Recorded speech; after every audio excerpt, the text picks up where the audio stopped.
marami pang pinagdaanang rejections si Lani noon. Nagpursige pa rin siya sa pagkanta kasama ang kanyang banda. Dahil sa kanyang pakikinig sa albums ni Celine Dion at Whitney Houston, nadiskubre niyang mabilis din pala niyang matutunan ang estilo ng sikat na singers noon. Oh, kita mo na, sweet. Bilib na bilib sa iyo yung mga kabanda mo. Hindi ka lang pop na pop ngayon, pero kita mo, plakadong-plakado ng boses mo yung mga original na singers, di ba? Talaga ba? Okay lang ginawa ko. Nakaka-proud ka eh. Alam mo, hindi ko nga akalain na kaya ko pala manggaya ng boses. Uy! Ito yung paborito ko. Kuya, kuha ko mamaya ko babayaran, okay lang? Ayan, sige. Ay, sige, naku, ito yung matamis na paborito sauce. kong sauce. Deserve mo talaga yan. Okay. Hey, Nat. Diba? Meron Sarap pa. ng sauce, grabe. Ay, Lord, thank you po. Thank you din po sa talento na ipinagkaloob niyo sa akin. I also thank God. Tagal ko na naghihintay eh. Parang 6 na taon na ako nagdadasal para sa babaeng makakasama ko habang buhay. Maybe it's time. It's time na ikasal tayo. Ano? Ano parang hindi ko yata narinig? Ano, parang nabibingin na yata ako. Hindi mo talaga ako naririnig? Hindi. Sweet! Ay! Hello! Aray! Oh, Grabe naririnig mo naman na ako to. ngayon. Oo, narinig. Huwag kang masyadong maingay, nakakaya De, pero naman ito, sa mga seryoso. tao. Nag-promise rin ako sa magulang mo na napapakasalan kita after ng studies mo. Ikaw ayaw mo nang tapusin yung business ad na course mo tapos gusto mong i-pursue yung music career mo. Sige. Ako, di ba, gusto lang naman kita supportahan. Tapos, di ba, syempre, alam ka naman pigilan mo kita. Oo na. Oo na, Mr. Engineer at UPCLC instructor. Baka mamaya lecturean mo pa ako, mapahaba pa tayo. Sige na. Payag na ako na maging mister ka. Papakasal ka sa akin? Papayag ka? Oo nga. Ayan naman yung mga tao dito, magpapakasal kami! Bakit? Maingay na kakayo yung anak ko eh. Mga kapatid, libre na to ha? Papakasal kami. Pagkatapos makasal ni Lani at Noli, ay bumuo na sila kaagad ng kanilang pamilya. Nang makapanganak si Lani, nagdesisyon naman si Noli na magtrabaho sa ibang bansa. Ngunit makalipas lamang ang 6 na buwan.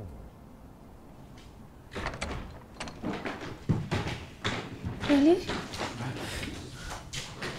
Ano nangyari? Bakit ka umuwi agad?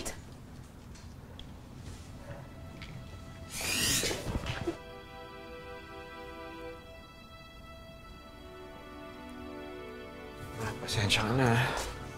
Hindi ko kasi kinaya yung lungkot abroad. Lagi ko kasi kayong iniisip ni baby. Dito na lang ako. Okay lang ba? Okay lang ba sa'yo? Dito na lang ako. Kasama niyo. Okay lang. Sana pala sinabi mo sa akin na may hesitation ka nung umalis ka. Sana pala napigilan kita.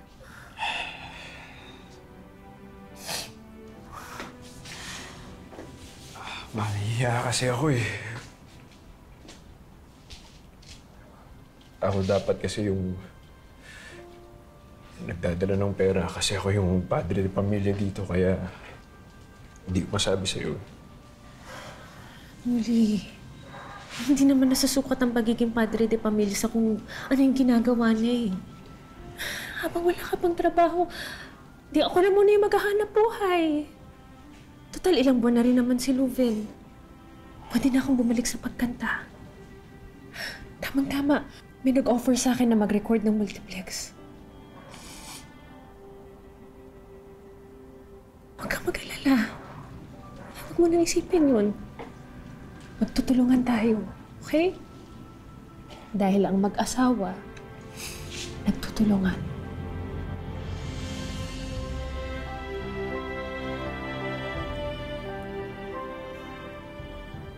Salamat.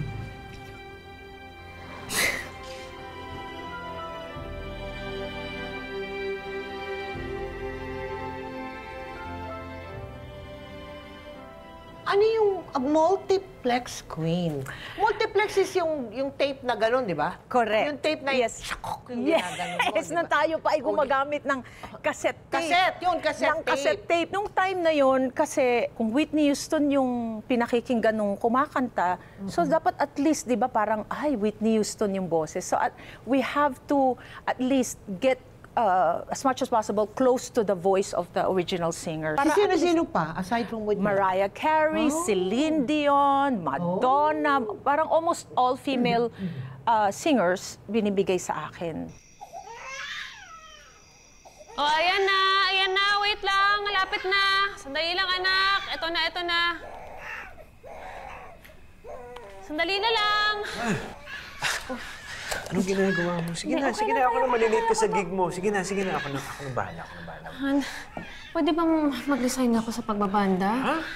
Dalawa na yung anak natin, para naman matutukan ko sila. Gusto ko lagi nasa tabi nila. Ikaw, kung ayaw mo na. Pero, kung nag-aalala ka na wala mag-aalaga sa bata, ako nandito ako para sa kanila. Plus, sayang yung boses mo. Dapat yan sinishare. Ikaw lang may ganyan eh. Sige ka, baka bawiin sa'yo ni Lord yan. As if naman big deal yung pagkanta ko. Backup singer lang naman ako, di ba? Multiplex queen. Wala naman nakakakilala sa akin eh. Ma, maniwala ka sa akin. Balang araw, makikilala ng lahat ng tao ang boses mo. Tsaka yung pagbabanda, huwag mong give up yan. Diyan napapractice yung boses mo eh. Hindi. Ako na. Bago man na ako umalis, napakain ko man lang sila. Sigurado ka, ha? Oo, eto na.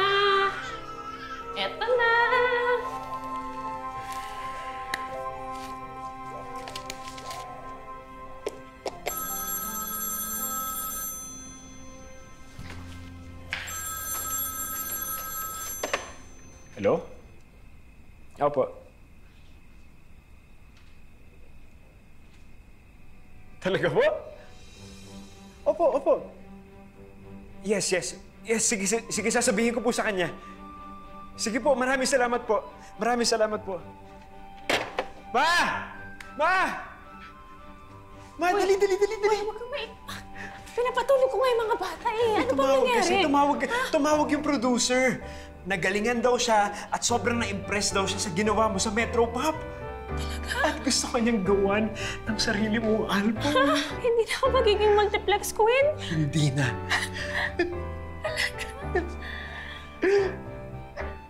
Matapos nga ma-launch ang kauna-unahang solo album ni Lani Misalucha, nagkasunod-sunod na ang hit songs nito gaya ng Tila, Tunay na Mahal, at Bukas na Lang Kita Mamahalin.